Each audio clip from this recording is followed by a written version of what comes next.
전미자동차 노조 UAW가 드디어 파업 6주 만에 파격적인 임금 인상이 담긴 잠정 합의안을 도출했다고 합니다.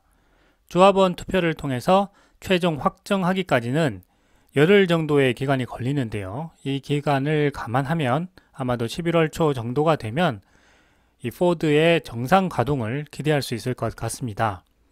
UAW가 이 포드가 잠정 합의안 도출안은 향후 GM과 스텔란티스 등 경쟁사들의 임금 협상 기준이 될 것으로 전망됩니다. 10월 25일 로이터 통신은 UAW 의장인 션 페인의 발언을 보도했는데요. 지난달인 9월 15일 시작한 파업은 UAW에 소속된 빅3 제조사의 근로자 약 4만 5천 명이 사상 최초로 동시 파업에 들어간 심각한 상황이었습니다. 약 40일 만에 포드가 가장 먼저 잠정 합의안에 도달하면서 향후 경쟁사들의 협상에도 영향을 미치게 되었습니다. 션 페인 UAW 의장은 페이스북을 통해서 포드에게 요구한 임금 인상안을 마침내 받아들였다라고 했습니다. 아직까지 구체적인 수치는 공개되지 않았지만 임금을 25% 인상하는 수준에서 합의한 것으로 전해지고 있습니다. 포드 노동자들은 파업을 종료하는 즉시 11% 인상된 급여를 받게 된다고 합니다. 여기에다가 복지와 생활비를 포함하면 근로자 급여는 계약 기간 동안 약 30%나 증가해서 시간당 $40 이상으로 인상되는 효과가 있다고 합니다. 이 엄청난 임금 인상인데요. 이 비용이 고스란히 전기차 제조 비용으로 들어가서 테슬라와의 경쟁에서 뒤처지게 될 것으로 보입니다. UAW 션 페인 의장은 전기차 시대 도래 후에 포드의 공장 폐쇄 문제가 발생하면 근로자들이 이에 맞서서 파업할 수 있는 파업권도 확보했다라고 밝혔는데요. 제가 볼 때 핵심은 바로 이것이라고 생각됩니다. 향후 완전 전기차 생산으로 전환하게 될 때 근로자들의 일자리가 줄어들 것을 미리 예상하고 파업권을 확보했다는 뜻인데요. 이 포드의 미래가 정말 걱정됩니다. UAW는 포드 근로자들에게 생산 현장 복귀를 요청하고 있는 것으로 전해졌습니다. 이번 임금 인상 합의 결과가 여전히 협상을 진행하고 있는 GM과 스텔란티스를 압박하는 또 다른 수단이 될 것으로 보인다고 블룸버그는 보도했습니다. 이것은 당연한 이야기죠. 짐 팔리 포드 CEO 겸 사장은 성명을 통해서 포드는 미국 사업을 포괄하는 UAW와 새로운 노동계약에 대한 임시 합의에 도달하게 된 것을 기쁘게 생각한다라고 말했습니다. 포드 근로자들이 이번 잠정 합의안을 투표로 가결하면 GM과 스텔란티스에게 새로운 합의 기준이 될 것으로 전망됩니다. 앤더슨 경제그룹은 이번 UAW 동시 파업으로 경제적 손실이 93억 달러, 하나로 무려 약 12조 6천억 원에 달할 것이라고 분석하기도 했습니다. 12조 원이면 올해 테슬라가 전기차와 메가팩 등 생산 확대와 인공지능에 대한 투자, 그리고 데이터 센터 구축을 위한 투자 금액과 맞먹는 엄청난 돈인데요. 테슬라는 12조 원을 생산성 확대에 투자하게 되었지만 미국 빅3 자동차 기업은 비용 지출에 사용하게 되어 둘의 격차는 더욱 커질 것으로 생각됩니다. 기업의 성장은 다른 기업이 무너질 때 폭발적으로 일어난다는 말을 떠올려 볼 필요가 있습니다.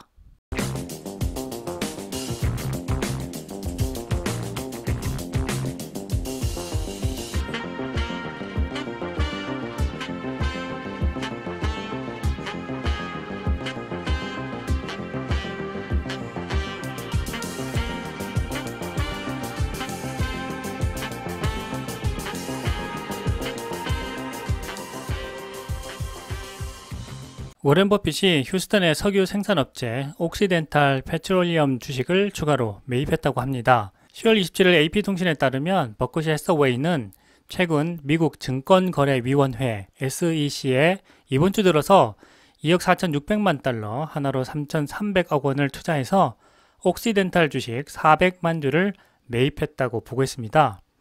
버크셔 해서웨이는 기존 주식을 모두 합쳐서 현재 2억 2,800만 주를 갖게 되었습니다. 지분율은 무려 26%에 달하는데요. 최근 고유가가 지속되고 있는데 이로부터 얻는 이익이 상당한 것으로 추정되고 있습니다. 바이든 정부가 고유가를 끝내기 위해서 많은 노력을 하고 있지만 실제로 고유가의 혜택을 가장 많이 보는 것은 미국 석유 기업들이기도 합니다. 워렌 버핏은 지난해 초부터 옥시덴탈 지분을 늘려왔습니다. 주가가 $60 아래로 떨어질 때마다 주식을 지속적으로 매입해 왔는데요. 이번 주에는 주당 $63에 매입한 것으로 추정됩니다. 증권시장에서는 워렌 버핏이 미국 정부의 재생에너지 전환 정책에도 불구하고 석유가 앞으로도 주요 에너지원으로 활용될 것이라고 전망해서 투자를 단행했다는 분석을 하고 있습니다. 사실 그렇기도 하죠. 친환경 에너지 전환으로 가고 있지만 단기적으로는 전기 수요가 엄청나기 때문에 친환경 에너지로만 공급이 부족한 것은 사실입니다. 그래서 일론 머스크 역시 한동안은 석유에 의존해야 한다고 말하기도 했습니다. 워렌 버핏은 옥시덴탈 외에도 정유 회사인 쉐브론 주식 1억 2,300만 주를 보유하고 있습니다.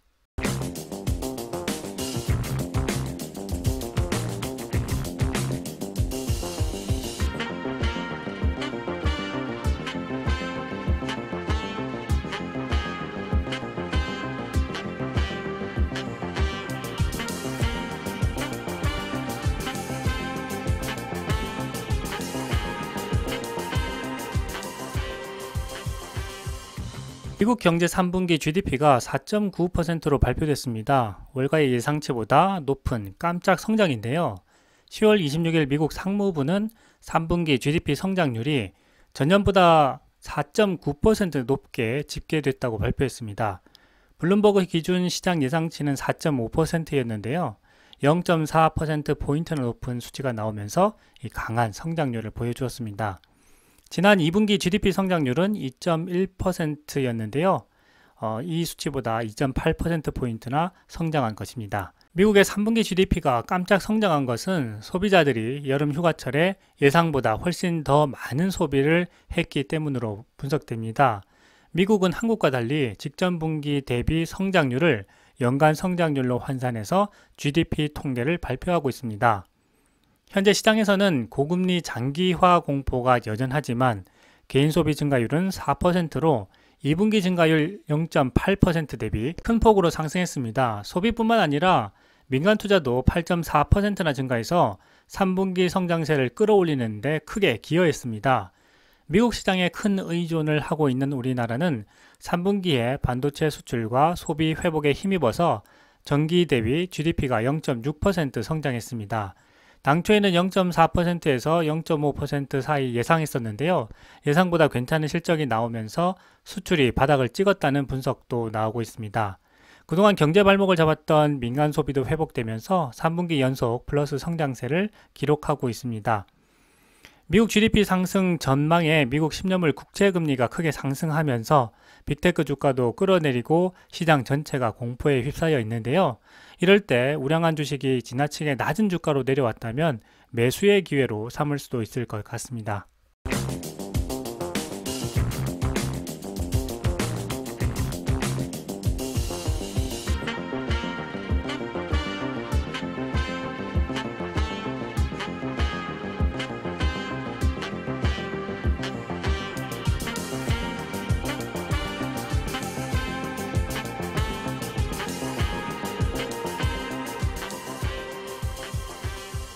올해 미국 주가 상승을 이끌어온 주요 빅테크 기업들이 줄줄이 실망스러운 실적과 경영 전망을 발표하면서 3,860억 달러 하나로 약 522조 원의 시가총액이 사라졌다고 합니다. 10월 26일 블룸버그 통신은 이 엄청난 가치가 하루 만에 사라졌다고 보도하기도 했는데요. IT 선도기업인 알파벳과 테슬라, 메타, 마이크로소프트와 애플, 그리고 엔비디아 등 주요 빅테크 기업들은 인공지능 열풍을 일으키면서 올해 미국 증시에서 크게 주목받았습니다.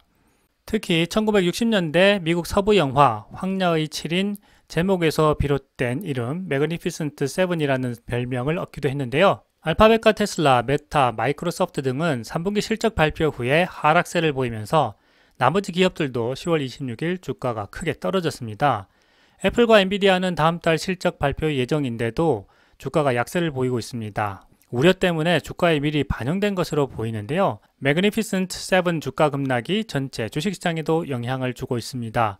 S&P 500 지수는 고점 대비 9.8% 하락했습니다. 일반적으로 강세장에서는 주가가 10% 떨어지면 조정장으로 분류를 하는데요. 상당히 근접한 상황입니다. 하지만 아직도 매그니피센트 7이 지배하는 나스닥 100 지수는 올해 들어서 29% 상승한 상태이기 때문에 주가가 더 떨어질 여지가 있다고 해석하는 사람들과 주가 회복에 대한 기대를 하는 사람들이 나누어져 있습니다.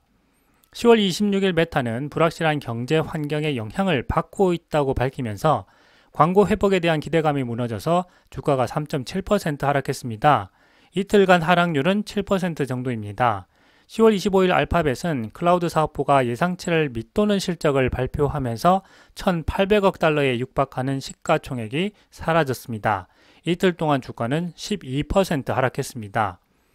이달 초에 테슬라 가치는 실적 발표 하루 만에 720억 달러가 감소했습니다.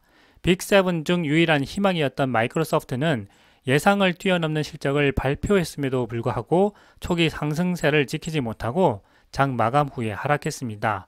아마존도 이틀 만에 6% 이상 하락했습니다.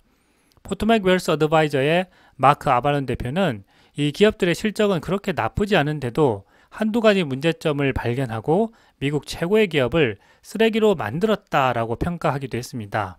고금리가 한동안 지속될 것이라는 기대 때문에 미국 채권 수익률이 5%를 넘나들면서 주식시장을 패닉으로 몰아넣고 있지만 모든 투자자와 기업들이 거의 2년 동안 경기 침체를 이야기하면서 직원 해고 등을 통해서 경기 침체에 대비하고 있기 때문에 경기 침체에 대한 과도한 우려를 하고 있지는 않은지 투자자로서 현명한 판단을 해야 할 시기라고 생각됩니다.